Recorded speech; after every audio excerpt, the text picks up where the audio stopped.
Okay, it's now a day later. I guess the aperture here kind of opened up a little bit.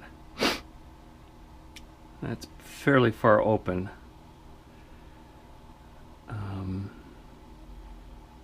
What you really would like to have it be is more, something like this. So it probably means I'll have to use the bridle to help close it, which isn't the greatest deal, but I've had decent reeds turn out okay that way. So let's see what happens. It's a little bit thicker on this side, so I'll work a little bit more on that. The next thing I'm going to do is protect what Finbar Furry calls the, or at least that's what he called it in his video, the back. Oh, interesting. This thing does have a little bend to it, but I've seen that also in some of my reeds that work out okay, so it is disturbing though. I could unwind it and pull it back, but I think I'm going to be okay. If it turns out to be too strange when I'm done, I can always do it at that point. So I'm going to preserve some of this back area here, and I can kind of see that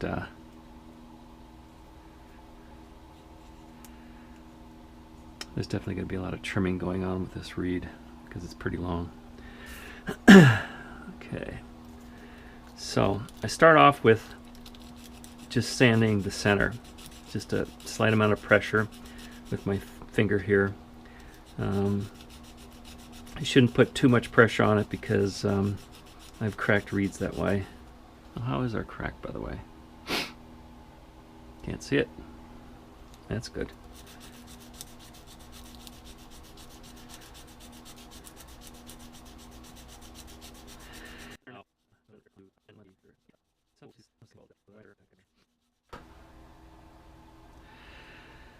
So what I look at as I sand is, am I progressing? Am I getting it to about the same thickness as the other side? And how does the scrape look? Is it even? Am I getting a little bit into the sides?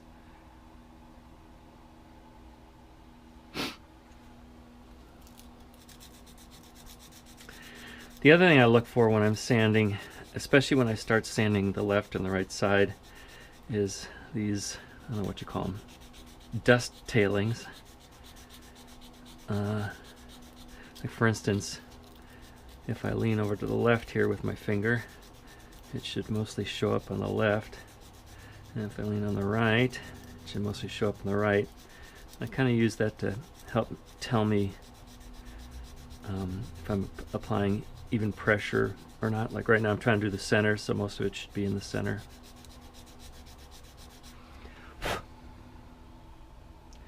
Getting there. Well, it's fairly even, so I'm going to start doing the sides a little bit. It's a little bit thicker over here, so I like to get it so in this initial stage so it's relatively even on thickness, and then I do kind of like an even number of strokes on each side.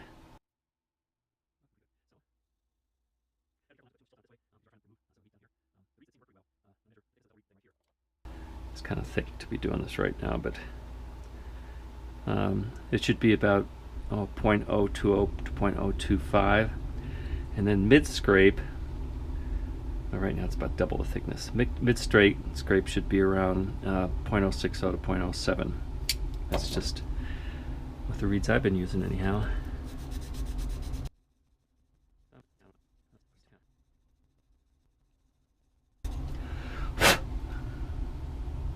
Come on, pretty good. It's a huge, I call this the aperture. It's a huge aperture. The other thing is as I get down there, I've been told that when you squeeze this thing, you want it to come close all about the same time, and it closes at the center right now more than the outside edges, and you can kind of see if the camera's picking this up well that this edge right here is still providing more stiffness than necessary. When I get a little bit thinner, I'm going to cut this so I can see a little bit better. But thickness wise, they're coming down.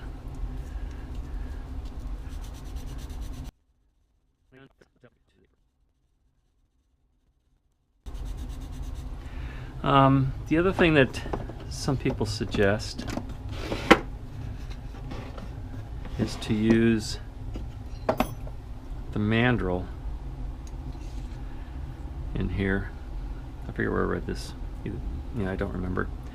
But you can have a little more control over it. But I don't like it. I feel like I have a more intimate connection with my reed when I hold it like this.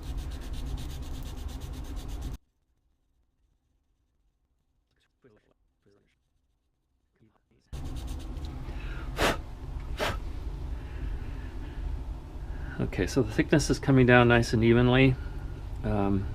This is nice and even on this side. You want both of these sides to be about the same, so that's not bad. They're pretty close. So I'm squeezing this shut, seeing what I've got here. All right, so that's getting close to where I should switch over to 220 paper. That's about 20 thousandths away. So what I'm going to do is I'm going to make sure, I'm going to lean the reed back a little bit so it's sanding a little bit less on the end and more in the center here.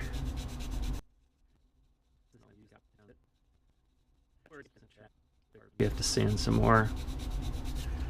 Okay, those still look pretty good.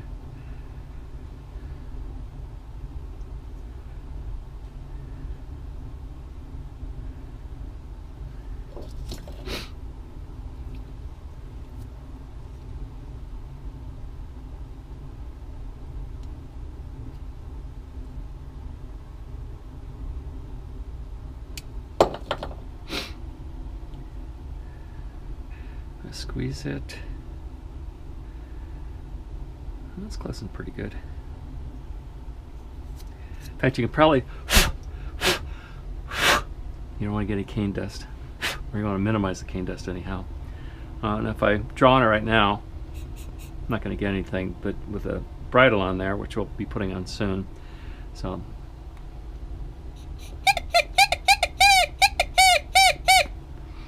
it's really flat. But we'll be fixing that.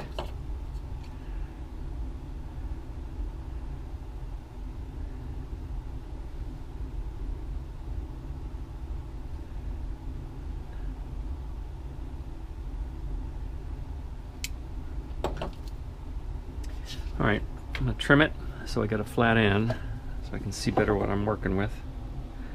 It's just a piece of hardwood that I bought that I also use for forming the staple. And when you get close to this, you'll be doing like really, call it spider legs like that. But at this point, it's so flat.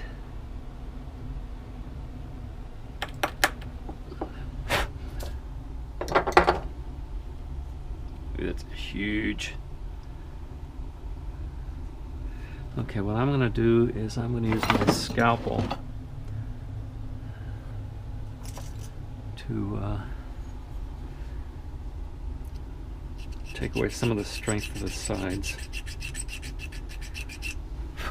When they say doing stuff like that, they say leave this alone so you end up with this W shape where you're thick here, it's kind of thick in the center and thick in the sides.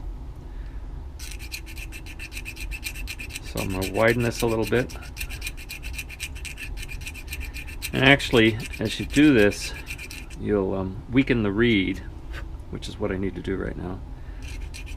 And you'll also lower the pitch, which means you'll have to cut a bit more. But in the end, most of the times these things for me turn out to be about 81 millimeters. Not too far away. About 82. But I still think that I'll probably have to trim a bunch to get that pitch down. The other thing that'll happen is that when I put the bridle in to close that up, that'll also raise the pitch. The center section. I'll clean it up a little bit with some sanding. So I'm putting pressure on the right and kind of twisting it to the right. And then I'm putting pressure on the left and twisting it to the left. The other thing I'll do is I'll use this, but that won't work with the camera. So, yep, it needs a bridle. So, thinking about it, how would I have created this so it would have less of an aperture? Because what you really like is at this point is to have this thing kind of look like about like that, without a bridle. But you know, remember when I was trying to get a wide reed, I started with 47 millimeters and then went down to 41, and probably going up in diameter size would make for a smaller aperture. The other thing is that I think I left my tails a little bit wider than I normally do, which means that the winding is bending it around the staple more, which I think also helps create this. So if I would have sanded a little bit more on the tail, have a little bit more of a, you know, I guess that's called a boat to it, boat shape. But, okay. Now we'll make a staple. I use copper.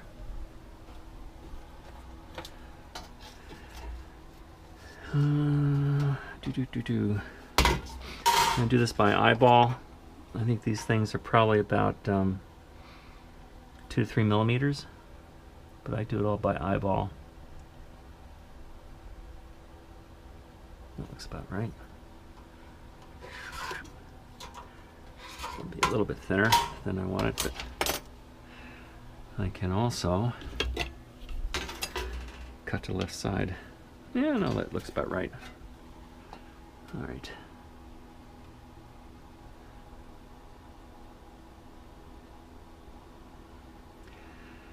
Now when I do this, it'll curve the copper. I'm going to have to fix that. There's probably a way to cut this using the shears, like maybe I'm using upside down or something, but I can see it better this way.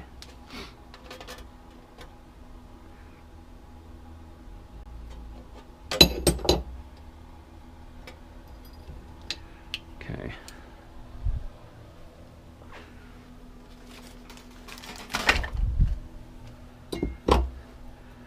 I'll use my trusty vise.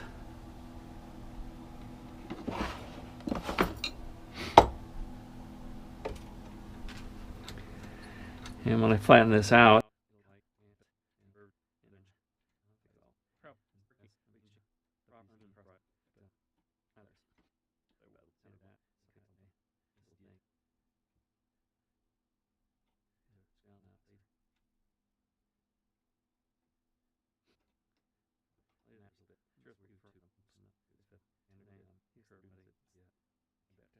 he wrote that you really only want it touching in like one place, where I kind of do it so it matches the whole thing, so it's a nice, comfortable, even amount of pressure. But Ted's got more experience than me, so if he was indeed the guy who said it, So I'm doing now is flattening any sort of uneven cut, not doing a lot of it, and I'm also getting rid of the burr.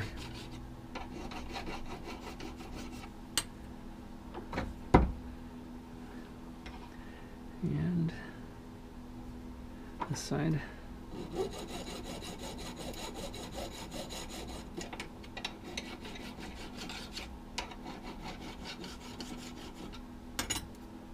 Okay.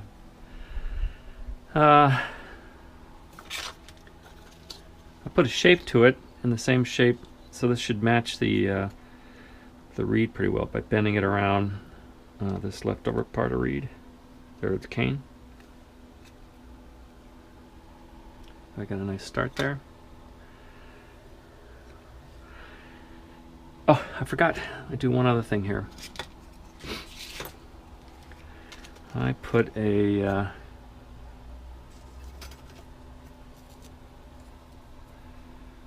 slope to the edge. You don't want to do too much because you'll end up actually breaking into the cane seal there, the cane on cane seal. I'm using this piece of paper as a spacer to create a little bit of a an angle to it. And the reason why I want this is that when I put the bridle on, I want to be able to, when I pull it up, open the reed, and the only way that's going to happen is if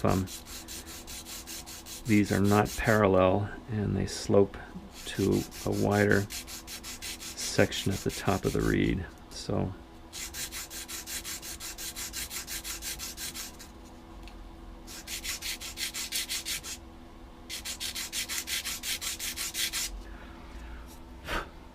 I basically have kind of sanded from here to here. So I'm going to put the bridle right here. I'll do just a little bit more. Live on the side of danger.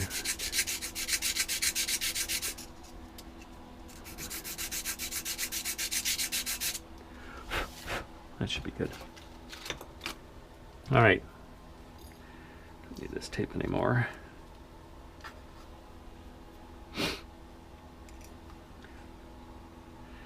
Now when Brad does his reeds, he puts this thing like way down here. I guess I'd need to pay more attention to how I round these corners off because I don't have a smooth enough transition there. And then his reeds work fine with them being down here, and you only have to move it like maybe this much.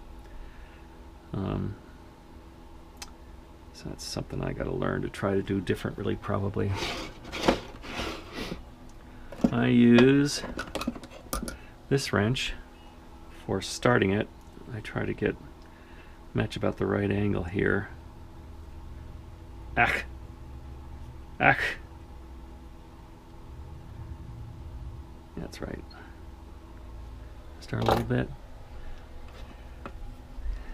And do some cutting. I cut the ends at an angle so they'll overlap. This is like a custom fit. Yeah, where I want this edge a little bit that way of center and this edge a little bit this way of center. So I have quite a bit further to go.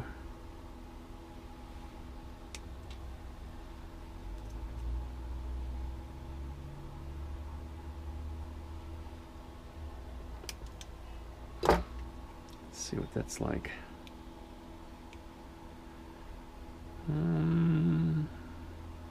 Maybe just a hair more.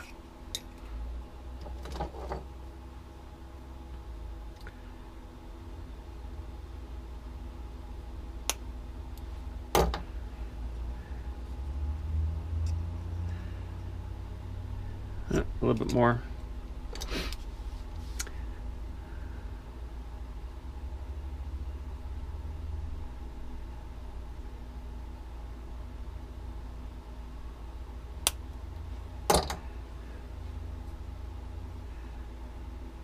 Yeah, that looks about right.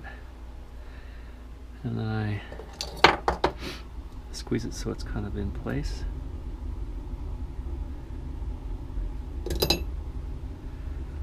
sit right down here.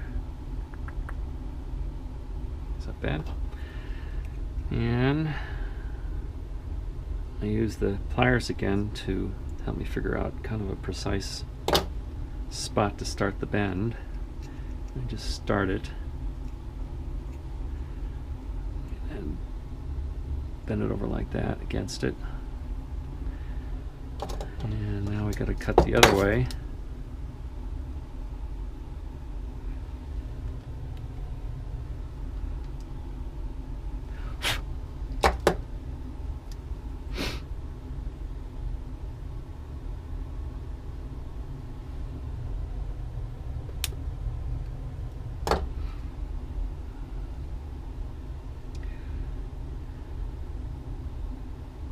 Oh, got lucky. That's a pretty good fit there. Kind of see how it kind of grabs all the way around. Now I think that this is going to be stiff enough. I might have a hard time closing it from down here, so I may have to scrape off a little bit more, but let's see what we can do.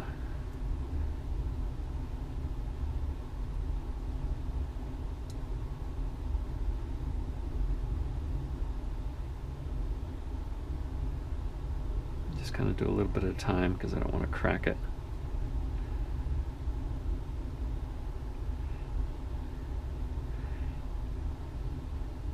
Yeah, it's pretty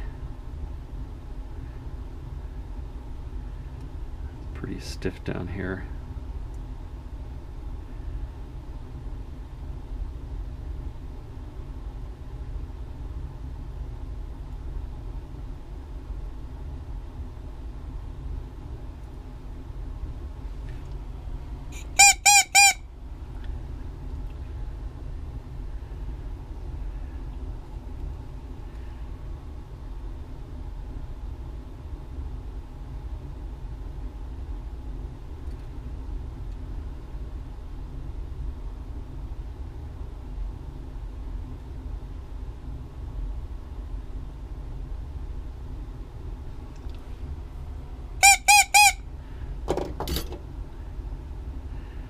Well, I think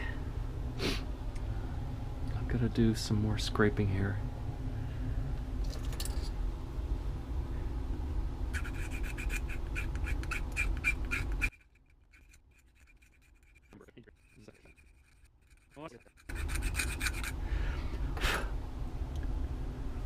Get the crow, that's what you call when you suck on this thing, to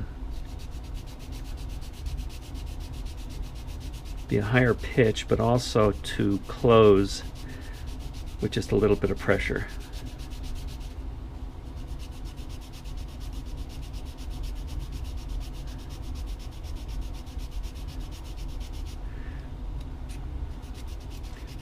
One of the problems I've noticed with these reeds is that, I mean with any reed I guess, if you take too much from the back part of the reed off, you will not have a strong back D and other problems.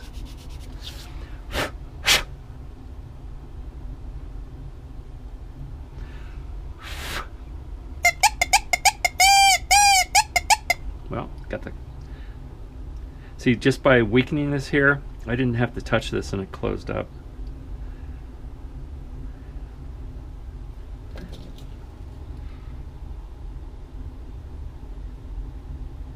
Okay, we're getting fairly close to where we need to be in the end. And fairly close there as well. I think that's way too low. So I'm going to go get my tuner, and we'll see how much we have to trim this thing to make it work. Okay, so the tuner I use is this thing called Clear Tune. I've tried other tuners, but this one works the best. I set it up for standard just intonation, and I think what we want to have is something between G and A. So you see it's down by F. So we're going to trim it, And I kind of know from experience this isn't a spider's leg operation. This is more like a about that much. And probably even more by the time I'm done. Okay, now you cut it back, which means this is going to be thicker. So I'm going to take a little bit more. And now I'm going to be working a little bit more towards the middle here and allowing the edge to get thinner.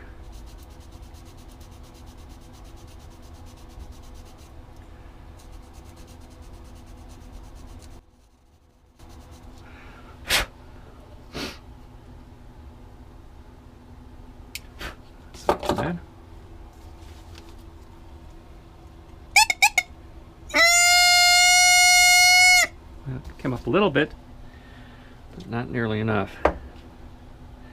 So the trimming begins. So I'm going to take off an equal amount.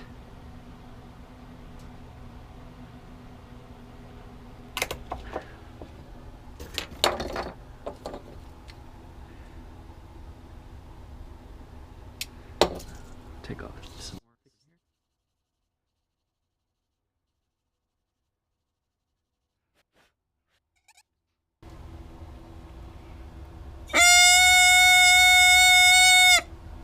More.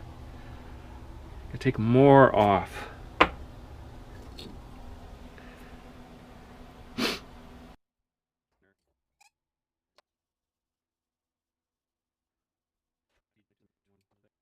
Starting to sound more like a good crow. I think I'm still low though. And I'm getting there. I'll probably stop at G and then go upstairs and try it.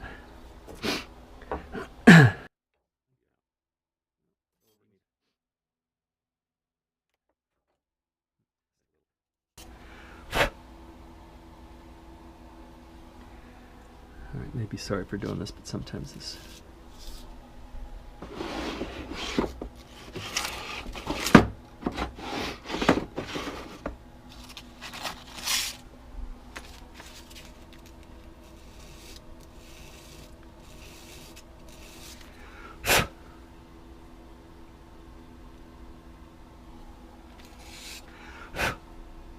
Yeah, good.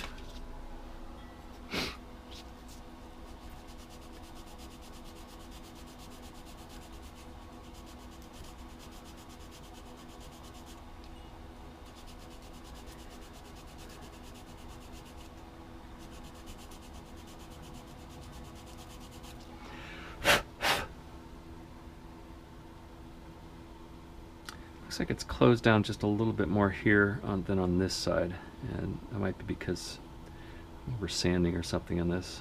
That could be a bunch of things, but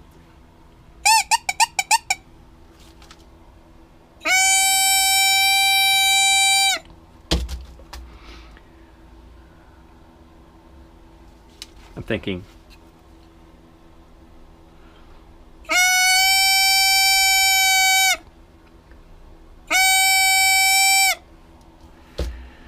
I think I still need to take some more off.